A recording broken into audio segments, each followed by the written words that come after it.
Hi friend, তো দেখো আজ আমরা চলে এসেছি মেদিনীপুর শহরের ফুডিয়ানা রেস্টুরেন্টে। আর দেখো রেস্টুরেন্টে এসেই অ্যাম্বিয়েন্সটা তো আমার অসাধারণ লেগেছে, কারণ এখানে বাঙালিয়ানার একটা ছোঁয়া রয়েছে। আর এসেই আমাদের ওয়েলকাম ড্রিঙ্কসে দিয়ে দিয়েছে আম পান্না।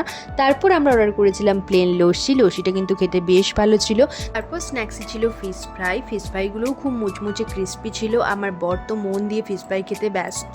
তারপর আমরা মেন কোর্সে অর্ডার করেছিলাম নর্মাল চিকেন বিরিয়ানি, আর ছিল হান্ডি দম বিরিয়ানি, যেটা আমার বর ওপেন করছে, তোমরা দেখতেই পাচ্ছ। এখানে ছিল 2 পিস মাটন, 2 পিস চিকেন আর আলু আর ডিম, যেমন সব বিরিয়ানিতেই থাকে, আর সাথে রায়তাও দিয়ে দিয়েছিল। আর আমরা অর্ডার করেছিলাম হায়দ্রাবাদি চিকেন। তো সবকিছু দিয়ে দুটো বিরিয়ানি খেতে কিন্তু জাস্ট অসাধারণ লাগছিল। সবকিছু খাওয়া দাওয়ার পর আমরা খাবারগুলো হজম হয়ে যাওয়ার জন্য ফ্রেশ লাইম সোডা অর্ডার করেছিলাম। আর এই রেস্টুরেন্টের থালি টাইম শুরু হচ্ছে দুপুর 12টা থেকে বিকেল 4টা পর্যন্ত। তো থালিতে কী থাকছে তার জন্য তো আমি একটা পিক শেয়ার করেই নিয়েছি। এছাড়াও থাকছে ফেস্টিভ্যাল কিছু স্পেশাল থালি। তো তার জন্য এই পিকের নিচে দেওয়া নাম্বারে তোমরা যোগাযোগ করতেই পারো। তো আজকের মতো ব্লগটা এখানে শেষ করছি।